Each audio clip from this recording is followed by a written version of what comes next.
At the beginning of the movie we see an experienced fisherman heading out to sea like thousands of times before he casts his net from the boat, but something goes wrong and the net gets caught on something on the ocean floor. The fisherman dives down but he can't make it back to the surface as a huge school of fish surrounds him. Generally a lighthouse keeper calls a colleagues in Germany to discuss current affairs. She is interrupted by a signal on her monitor and rushes off to investigate. Charlie has to swim to the duty boy to dive into the water and retrieve a sensor that somehow got tangled up in fishing nets. Strange things are also happening in Canada. Leon, a young whale researcher, is called to Vancouver's City Beach where a giant killer whale washed up a couple of hours ago. After examining the animal he heads to the fishing dock to find out who among the poachers caused serious cuts to the killer whale. An old fisherman takes Leon to his boat and shows him the bitten side of the vessel which was used to try and overturn the killer whale. Leon doesn't believe the story, but the man is sure that the fisherman wouldn't lie to him and that they had to destroy the whale to save themselves. Charlie and her new friend launch a repaired sensor into the ocean tasked with tracking marine animal population. They noticed methane ice fragments around the boat which often rise to the surface, but today there are too many of them. Leon finally hears the whales and learns that they have been seen in various locations along the coast. Before heading out to sea he calls his girlfriend Lizzie, who has already taken tourists on her boat to see killer whales. In the wild a giant whale appears next to Leon's boat. After freezing for a couple of minutes the giant disappears underwater, but a whole pod of orcas takes its place. Lizzie takes the tourists onto the deck and everyone watches in awe as the whales appear. The humpback giant also appears next to the ship and the tourists are able to see it up close. The strange behavior of the whale pleases everyone except Leon, who tries to warn his friend but is too late. The next trick of the whale hits the middle of the boat. Leon arrives at the scene of the accident and tries to save those who survived the hit, but now a bod of orcas is hunting for the tourists. Leon is unable to save Lizzie. The action shifts to a French restaurant. After gathering fresh seafood at the market the chef plans to prepare lobsters, but one of them shoots an unknown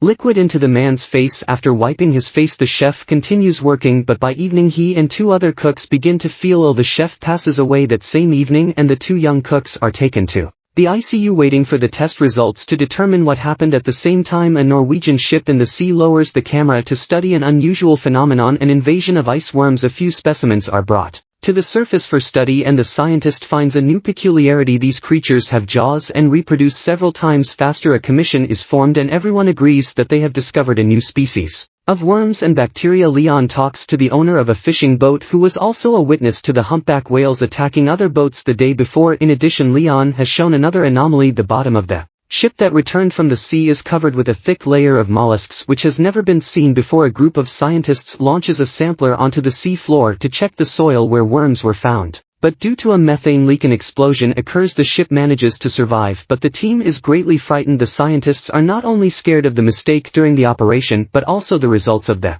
test. In addition to the warmth on the sea floor there are bacteria that eat ice and can reach the very bottom. Jazz records a video message to Charlie when something strange suddenly happens and alarming readings appear on the monitors. The water under the ship starts boiling and something pulls it down into the depths. The action shifts to Venice. A young man in love reads poetry on a bridge when suddenly the book falls from his hands and ends up in the canal. The couple immediately forgets about the poetry book because before their eyes is an even stranger sight. Thousands of giant jellyfish rise to the surface. Analysis of the bacteria from the infected chef reveals a new strain that feeds on blood cells. It turns out that several more people have died. After visiting the restaurant on the coast Leon requests permission to perform an autopsy on the killer whale to find out how pollution affects whales and whether this could be related to changes in the behavior of these giants. There is nothing inside the whale that could scare the experts, but Leon finds an unknown substance in its brain which is sent for analysis. Another victim of infection appears, a young man from a car wash. By putting together all the events the scientists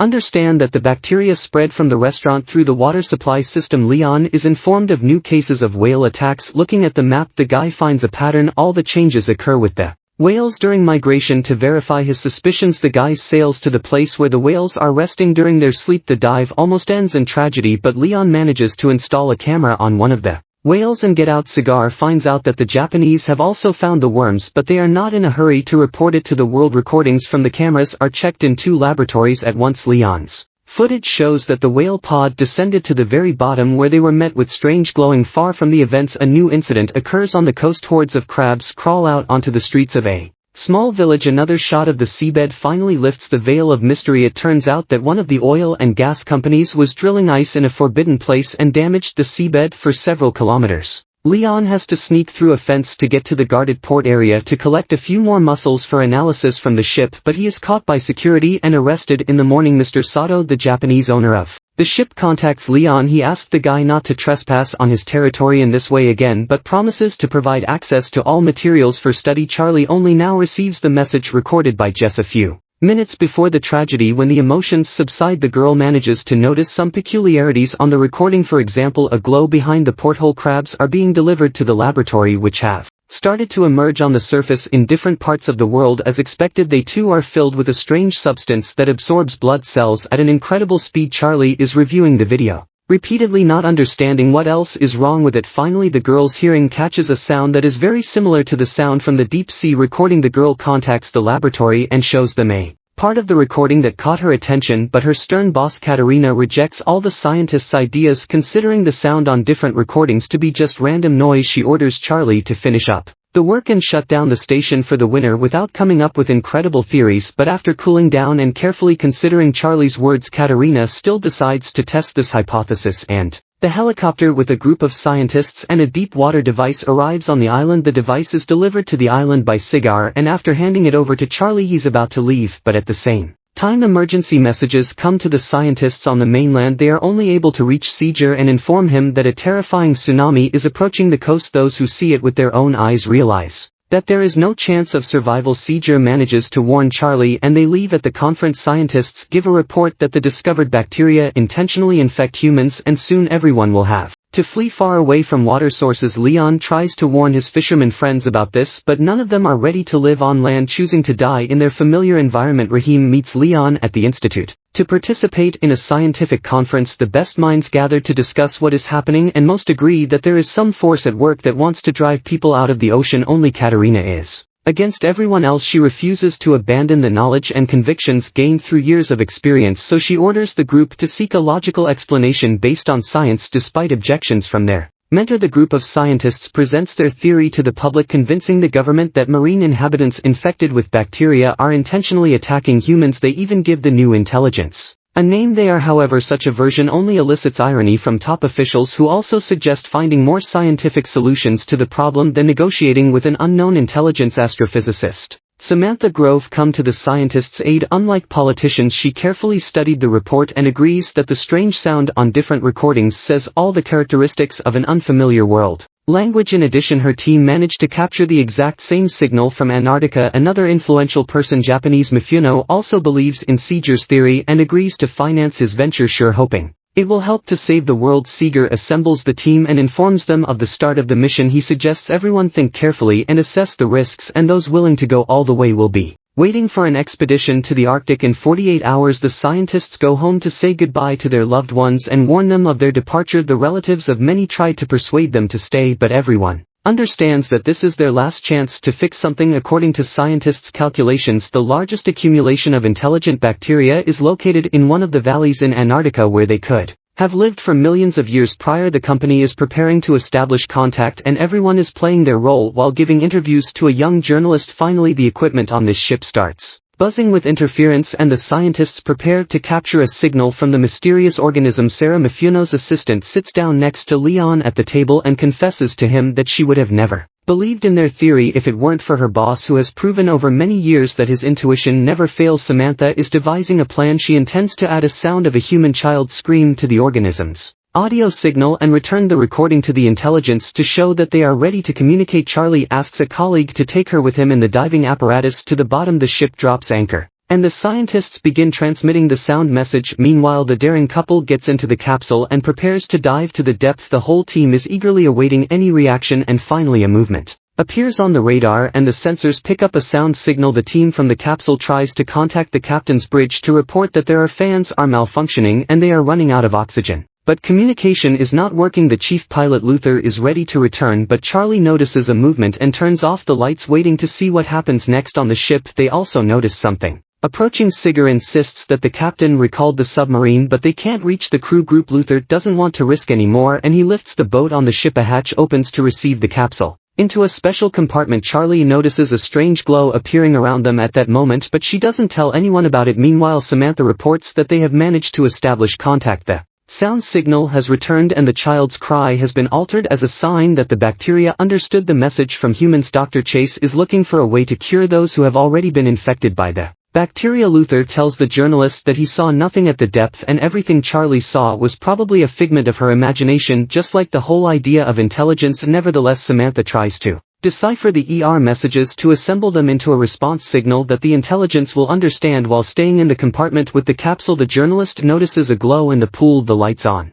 the ship go out and interference begins. When everything is restored, the captain sees the journalist's body fallen on the monitor. Better Chase tries to save the girl, and on her lips she notices a liquid resembling cerebrospinal fluid. Samantha tells the team and the captain that during the voltage search there was a signal surge and it was so low that no one heard it, but most importantly, in the opinion of the astrophysicist, it originated from inside the ship. Charlie listens to what your colleagues are saying, but she never musters the courage to tell them that they brought the bacteria into the pool. Leon visits the girl whose body has become covered in strange spots. The doctor asks the guy and Sarah for help. They must hold a girl while she takes a sample of the spinal fluid for analysis. The doctor tells the team about the results of the analysis. The substance previously found in marine creatures was discovered in Alicia's spinal cord. Chase believes that bacteria were attempting to merge with the girl's cells, and Charlie admits to seeing the glowing enter the ship with them. Samantha records a new message for the Earth, this time including an audio image from the astrophysicist Charlie. It goes down to the sealed compartment without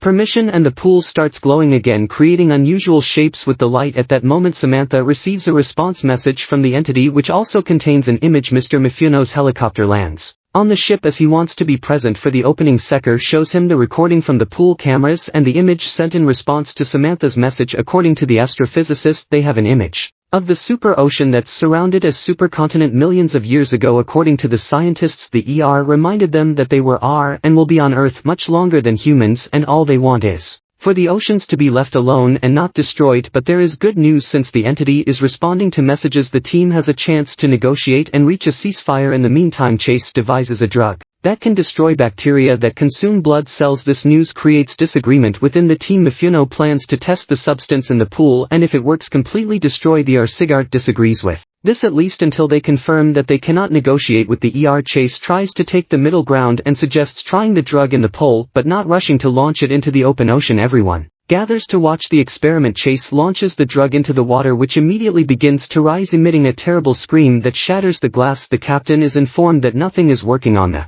ship and they are simply drifting in the waters of Antarctica. But worse, the ship is surrounded by icebergs. The vessel collides with an iceberg, but unexpectedly a blue glow takes it somewhere else. The captain orders the engines to be started to break free from the control of the Earth. He also doesn't understand why they don't pour all the drug they have on board into the water, but Seago tries to explain to the captain that everything that happened now is the price for his thoughtless experiment in the pool, and no one in the world will manufacture enough of the substance to destroy Earth worldwide. The only way out is to make a truce. While the team is deciding how to negotiate with the Earth, the entity traps the ship between the icebergs. Charlie hurries to the capsule to descend and deliver Luther's body to ER as a sign of complete obedience. Once at depth, Charlie changes a plan. She injects Lucas sights into her heart that can merge with ER and opens the capsule door. The body falls under the control of UR and the ice breaks release the ship while billions of lights envelop the girl underwater. Later, Charlie brings the ship to a deserted island. It opens its eyes and looks at the sky with glowing blue eyes. The series ends here. Please write in the comments what you think about this series.